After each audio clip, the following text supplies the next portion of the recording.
ಕಡಿಮೆ ಅಂದರೆ 2 ಚಿಟಿಕೆ, ಹೆಚ್ಚಂದರೆ 4 ಚಿಟಿಕೆಯಷ್ಟು ಒಂದು ಬಾರಿಗೆ ಅದನ್ನು ಬಳಸಬೇಕು. ಇದನ್ನು ಹೆಚ್ಚು ಬಳಸೋದ್ರಿಂದ ಇದರಿಂದ ಏನಾಗುತ್ತೆ, ಹೀಟ್ ಹೆಚ್ಚಾಗಿ ಪಿತ್ತ ವಿಕಾರಗಳು ಆಗುವ ಚಾನ್ಸಸ್ಗಳು ಇರ್ತದೆ. ಇದು ಕ್ರಿಮಿ ರೋಗವನ್ನು ನಿವಾರಣೆ ಮಾಡುವ ಕಾರಣದಿಂದಾಗಿ ಹೊಟ್ಟೆಯಲ್ಲಾಗುವ ಜಂತು ಹುಳುಗಳು ಕಡಿಮೆ ಆಗ್ತವೆ. ಮತ್ತೆ ಶ್ರೀ ಗುರು ಬಸವಲಿಂಗಾಯ ನಮಃ. ಓಂ ನಮಃ ಶಿವಾಯ. ಸರ್ವರಿಗೂ ಭಕ್ತಿಯ ಶರಣಾರ್ಥಿ.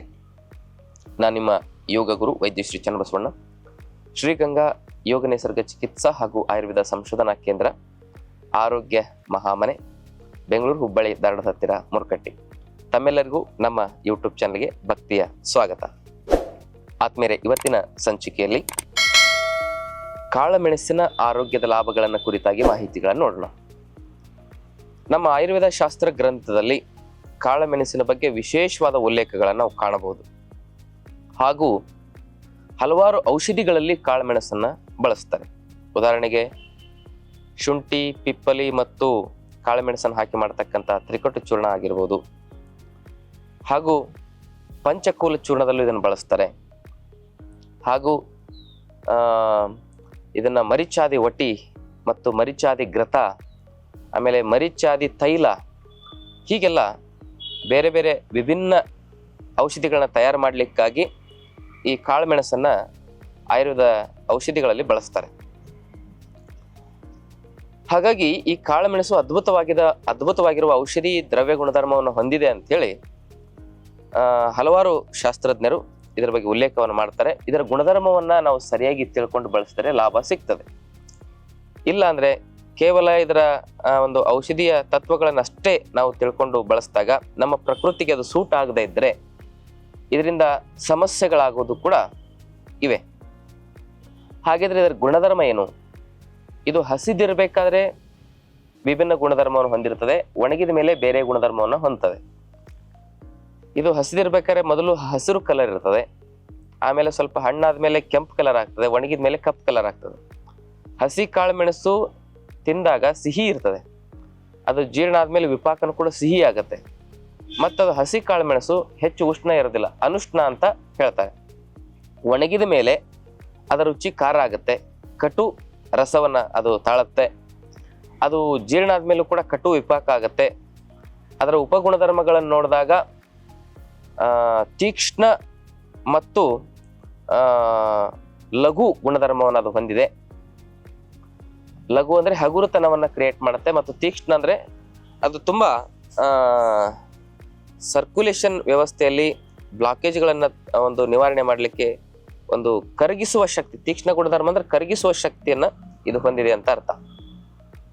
ಹೀಗೆ ಶಾರ್ಪ್ನೆಸ್, ಹೀಗೆ ಇದರ ಗುಣಧರ್ಮಗಳನ್ನು ನಾವು ಕಾಣಬಹುದು. ಒಂದು ಗ್ರಂಥದಲ್ಲಿ ಭಾವಪ್ರಕಾಶ್ ನಿಘಂಟುದಲ್ಲಿ ಇದರ ಒಂದು ಉಲ್ಲೇಖವನ್ನು ಮಾಡ್ತಾ ಒಂದು ಶ್ಲೋಕ ಹೇಳ್ತಾರೆ. ಮರಿಚಂ ಕಟುಕಂ ತೀಕ್ಷ್ಣಂ ದೀಪನಂ ವಾತಜಿತ ಕಪವಾತಜಿತ ಉಷ್ಣಂ ಪಿತ್ತಕರಂ ರುಕ್ಷಂ ಶ್ವಾಸಶೂಲ ಕೃಮಿ ಹನರೆ ಅಂಥೇಳಿ ಈ ಶ್ಲೋಕವನ್ನು ಉಲ್ಲೇಖ ಮಾಡ್ತಾರೆ. ಶ್ವಾಸ ಶೂಲ ಕೃಮಿನ್ ಹರೆ ಅಂಥೇಳಿ. ಅಂದರೆ ಇದರ ಅರ್ಥ ಮರಿಚಂ ಕಟು ತೀಕ್ಷ್ಣಂ ಅಂದರೆ ಕಟು ರಸವನ್ನು ಹೊಂದಿದೆ, ತೀಕ್ಷ್ಣ ಗುಣಧರ್ಮ ಹೊಂದಿದೆ. ಅಂದರೆ ದೀಪನ ಪಾಚನವನ್ನು ಇದು ನಮಗೆ ಮಾಡ್ತದೆ, ಅಂದರೆ ಹೊಟ್ಟೆ ಹಸಿವಾಗಲಿಕ್ಕೆ ಇದು ಭಾಳ ಉಪಯೋಗ. ಕಫ ಮತ್ತು ವಾತ ರೋಗಗಳನ್ನು ಇದು ನಿವಾರಣೆ ಮಾಡುತ್ತೆ ಅಂತ ಹೇಳ್ತಾರೆ. ಇದು ಉಷ್ಣವೀರ್ಯ ಗುಣಧರ್ಮ ಮತ್ತು ಪಿತ್ತ ಹೆಚ್ಚಿಸ್ತದೆ, ಪಿತ್ತಕರ ಅಂತ ಹೇಳ್ತಾರೆ. ಹಾಗೆ ಇದು ರೂಕ್ಷಂ ಅಂದರೆ ಇದು ಒಣಗಿಸುವ ಡ್ರೈನೆಸ್ ಮಾಡುವ ಕೆಲಸವನ್ನು ಇದು ಮಾಡ್ತಾ ಅಂತ ಹೇಳ್ತಾರೆ. ಶ್ವಾಸಕೋಶಕ್ಕೆ ಸಂಬಂಧಪಟ್ಟಿರುವ ಎಲ್ಲ ಸಮಸ್ಯೆಗಳು, ಶ್ವಾಸ ಶೂಲ ಅಂದರೆ ಶ್ವಾಸಕೋಶಕ್ಕೆ ಸಂಬಂಧಪಟ್ಟಿರೋ ಸಮಸ್ಯೆಗಳು, ಶೂಲ ಅಂದರೆ ನೋವಿನ ಸಮಸ್ಯೆಗಳು, ಮತ್ತು ಕ್ರಿಮಿನ್ ಹರೆ ಅಂದರೆ ಕ್ರಿಮಿಗಳನ್ನು ಇದು ನಿವಾರಣೆ ಮಾಡತಕ್ಕಂಥ ಕ್ರಿಮಿ ರೋಗಗಳನ್ನು, ಶರೀರದಲ್ಲಿ ಎಲ್ಲೇ ಬ್ಯಾಕ್ಟೀರಿಯಾಗಳು ಕ್ರಿಮಿಗಳ ಹಾವಳಿಯಿಂದ ಬರತಕ್ಕಂಥ ಸಮಸ್ಯೆಗಳನ್ನು ನಿವಾರಣೆ ಮಾಡತಕ್ಕಂಥ ಶಕ್ತಿಯನ್ನು ಈ ಕಾಳುಮೆಣಸು ಹೊಂದಿದೆ ಅಂತ ಹೇಳಿ ಆಯುರ್ವೇದ ಶಾಸ್ತ್ರದಲ್ಲಿ ಉಲ್ಲೇಖವನ್ನು ನಾವು ಕಾಣಬಹುದು. ಹಾಗೆ ಒಂದೊಂದಾಗಿ ಇದರ ಪ್ರಯೋಜನವನ್ನು ನಾವು ನೋಡ್ತಾ ಹೋಗೋಣ.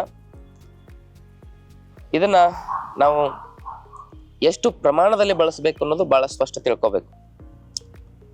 ಕಡಿಮೆ ಅಂದರೆ 2 ಚಿಟಿಕೆ, ಹೆಚ್ಚಂದರೆ 4 ಚಿಟಿಕೆಯಷ್ಟು ಒಂದು ಬಾರಿಗೆ ಅದನ್ನು ಬಳಸಬೇಕು. ಸಣ್ಣ ಮಕ್ಕಳಿದ್ರೆ 1-2 ಚಿಟಿಕೆ ಅಷ್ಟು ಮಾತ್ರ ಕೊಡಬೇಕು.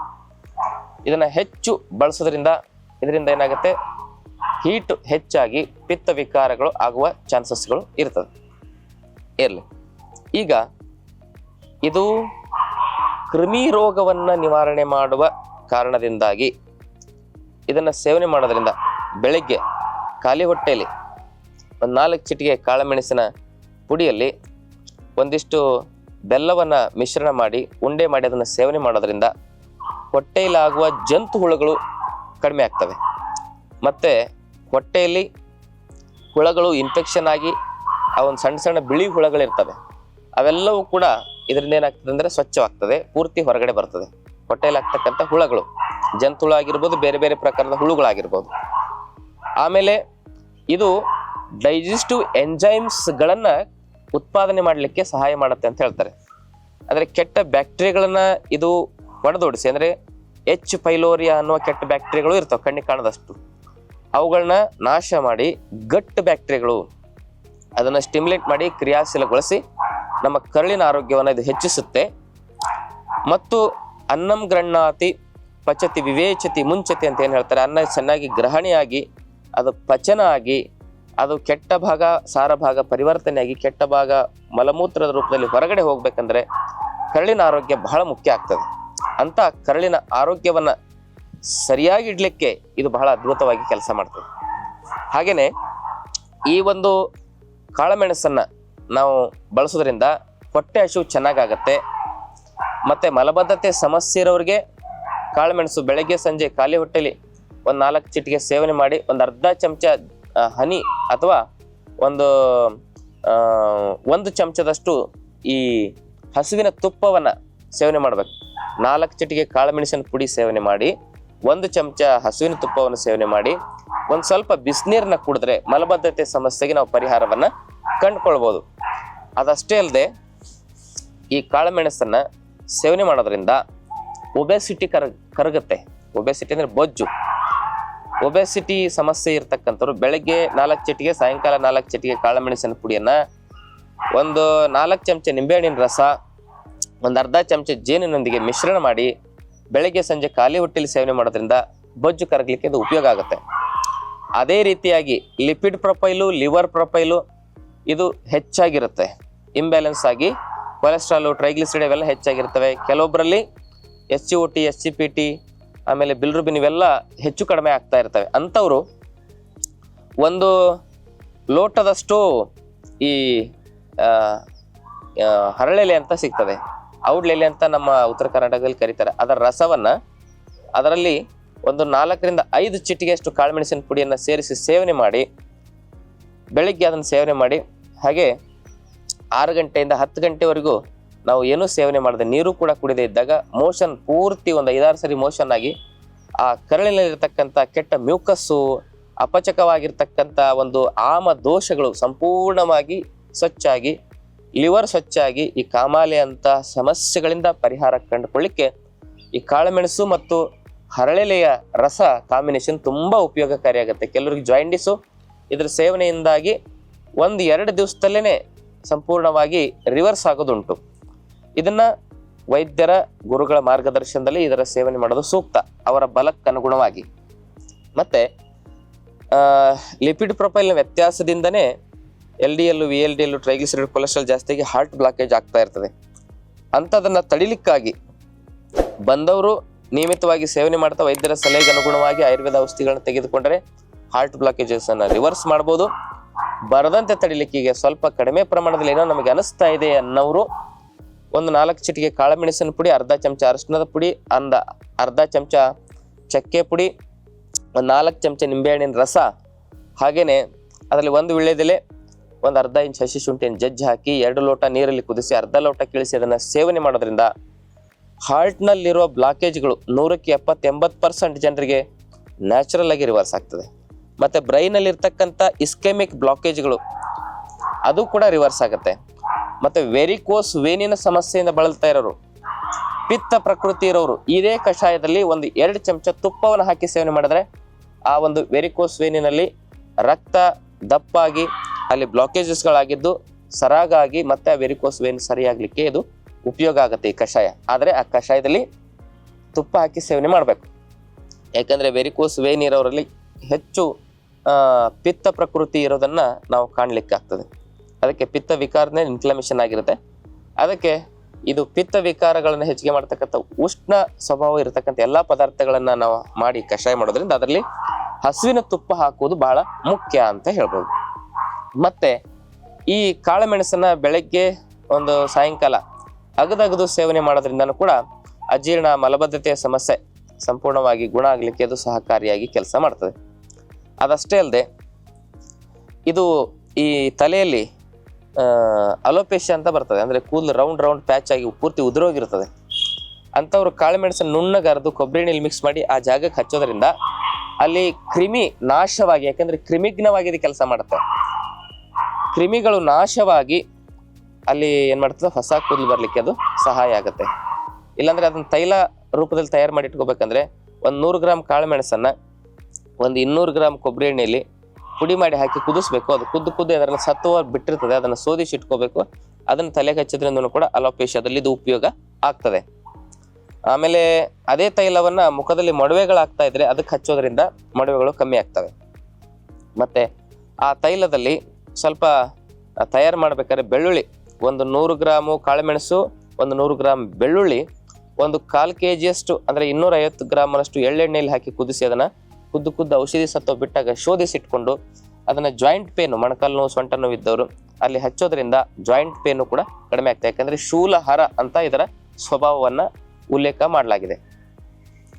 ಅದೇ ರೀತಿಯಾಗಿ ಈ ಕಾಳುಮೆಣಸನ್ನು ನಾವು ಬೆಳಗ್ಗೆ ಸಾಯಂಕಾಲ ಒಂದು 2 ಚಿಟಿಕೆ ಅಷ್ಟು ನಾವೇನು ಮಾಡ್ಬೋದು ಅಂದರೆ ಹಾಗೆ ಸೇವನೆ ಮಾಡೋದ್ರಿಂದ, ಜೇನುತುಪ್ಪದಲ್ಲಿ ಸೇವನೆ ಮಾಡೋದ್ರಿಂದ ಎದೆಯಲ್ಲಿ ಕಟ್ಟತಕ್ಕಂಥ ಕಫ, ತುಂಬ ಅಸ್ತಮಾ, ಕೋಲ್ಡ್ ಅಲರ್ಜಿ ಪದೇ ಆಗ್ತಾ ಇರ್ತದೆ, ಮತ್ತು ಸ್ನೀಜಿಂಗು, ಸೀನು ಬರೋದು, ಇಲ್ಲೆಲ್ಲ ಸೈನಸ್ ಸಮಸ್ಯೆ ಆಗೋದು, ಇಂಥ ಅಲರ್ಜಿಟಿಕ್ ಬ್ರಾಂಕೈಟಿಸು, ಅಸ್ತಮೆಟಿಕ್ ಸಮಸ್ಯೆಗಳು, ಎದೆಯಲ್ಲಿ ಕಫ ಕಟ್ಟೋದು, ಪದೇ ಕೋಲ್ಡ್ ಅಲರ್ಜಿ ಆಗೋದು, ಇಮ್ಯುನಿಟಿ ಸಮಸ್ಯೆ ಇರೋರು 2 ರಿಂದ 4 ಚಿಟಿಕೆ, ಸಣ್ಣ ಮಕ್ಕಳಾದರೆ 1 ರಿಂದ 2 ಚಿಟಿಕೆ, ದೊಡ್ಡವರಾದರೆ 2 ರಿಂದ 4 ಚಿಟಿಕೆ ಕಾಳುಮೆಣಸಿನ ಪುಡಿಯನ್ನು ಅದರಲ್ಲಿ ಒಂದು 1/4 ಚಮಚದಷ್ಟು ಅರಿಶಿನ ಪುಡಿ ಹಾಕಿ ಅರ್ಧದಿಂದ 1 ಚಮಚದಷ್ಟು ಜೇನಿನಲ್ಲಿ ಮಿಶ್ರಣ ಮಾಡಿ ಬೆಳಗ್ಗೆ ಸಂಜೆ ಸೇವನೆ ಮಾಡೋದ್ರಿಂದ ಶ್ವಾಸಕೋಶಕ್ಕೆ ಸಂಬಂಧಪಟ್ಟಿರುವ ಸಮಸ್ಯೆಗಳು ನಿವಾರಣೆ ಆಗಲಿಕ್ಕೆ ತುಂಬ ಹೆಲ್ಪ್ ಆಗುತ್ತೆ. ಇದು ಸಣ್ಣ ಮಕ್ಕಳಿಗೆ ಎದೆಯಲ್ಲಿ ತುಂಬ ಪದೇ ಕಫ ಕಟ್ತಾ ಇದ್ರೆ ಅವರು ಆಹಾರವನ್ನು ನೀವು ಕೊಡಬೇಕಾದ್ರೆ, ಏನೋ ಉಪ್ಪಿಟ್ಟು ಮಾಡಿರ್ತೀರಿ, ಪಲಾವ್ ಕೊಡ್ತಿರ್ತೀರಿ, ಏನೋ ಒಂದು ಅವ್ರಿಗೆ ತಿಂಡಿ ತಿನಿಸುಗಳನ್ನ ಮಾಡಿ ಕೊಡ್ತಿರ್ತಿರಲ್ಲ,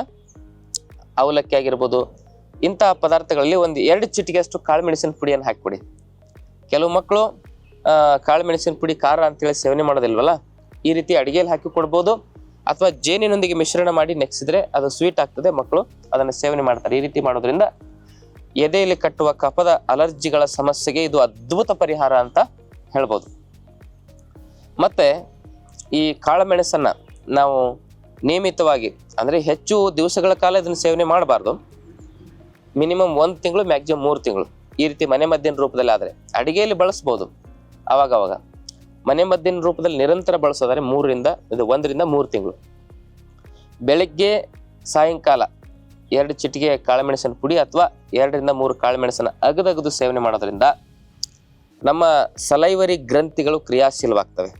ಮತ್ತು ಇದೇ ಕಾಳುಮೆಣಸಿನ ಪುಡಿಯನ್ನು ಹಲ್ಲಿಗುಜ್ಜೋದ್ರಿಂದ ಒಸಡಿನಲ್ಲಿ ಸ್ವೆಲ್ಲಿಂಗ್ ಆಗಿರ್ಬೋದು, ಆಮೇಲೆ ಒಸಡುಗಳಲ್ಲಿ ನೋವು ಆಗಿರ್ಬೋದು, ಆಮೇಲೆ ಹುಳುಕಲ್ಲಿನ ಸಮಸ್ಯೆ ಆಗಿರ್ಬೋದು, ಇದನ್ನು ನಿಯಂತ್ರಣ ಮಾಡಲಿಕ್ಕೆ ಇದು ಅತ್ಯಂತ ಉಪಯೋಗಕಾರಿಯಾಗಿ ಕೆಲಸ ಮಾಡ್ತದೆ. ಮತ್ತು ಇಮ್ಯುನಿಟಿಯನ್ನು ಇದು ಹೆಚ್ಚು ಮಾಡುತ್ತೆ.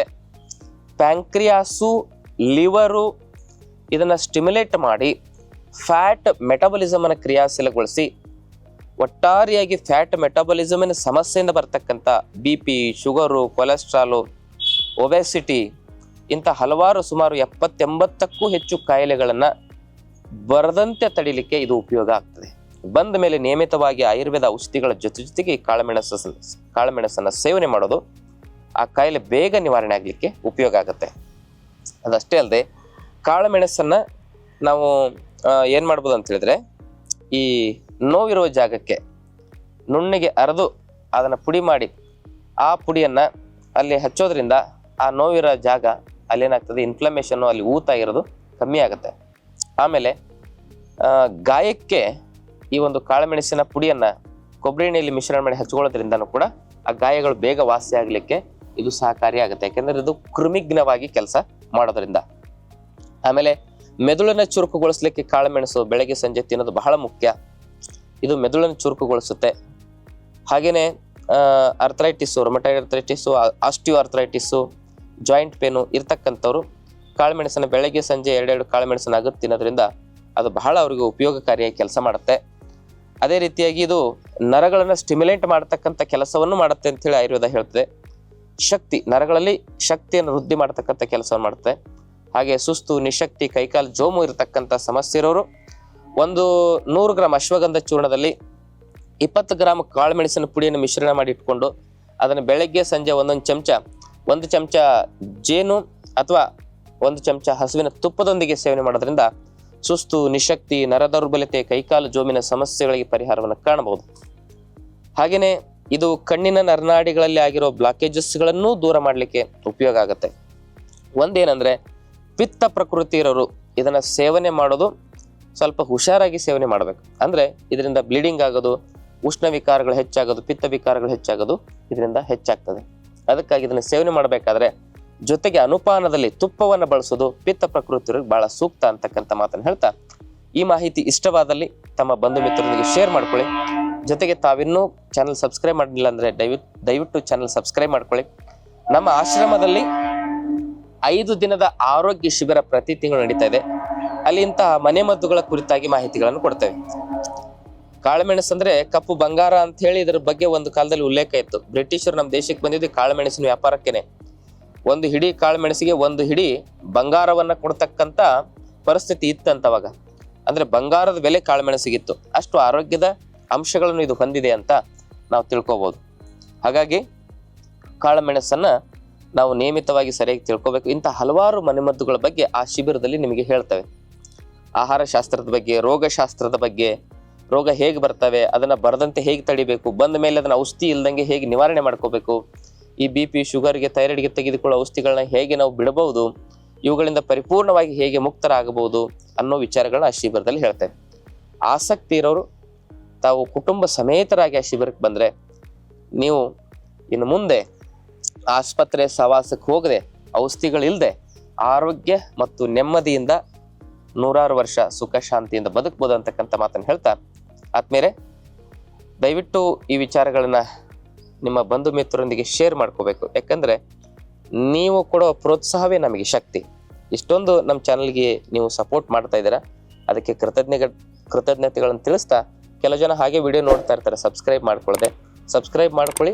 ಅದರ ಜೊತೆಗೆ ಈ ವಿಚಾರವನ್ನು ಹೆಚ್ಚು ಜನರಿಗೆ ಹರಡಿ ಅಂತಕ್ಕಂಥ ವಿಶೇಷ ಒಂದು ವಿನಂತಿಯನ್ನು ಮಾಡ್ಕೊಳ್ತಾ ತಮ್ಮೆಲ್ಲರಿಗೂ ಶರಣಾರ್ಥಿಗಳು.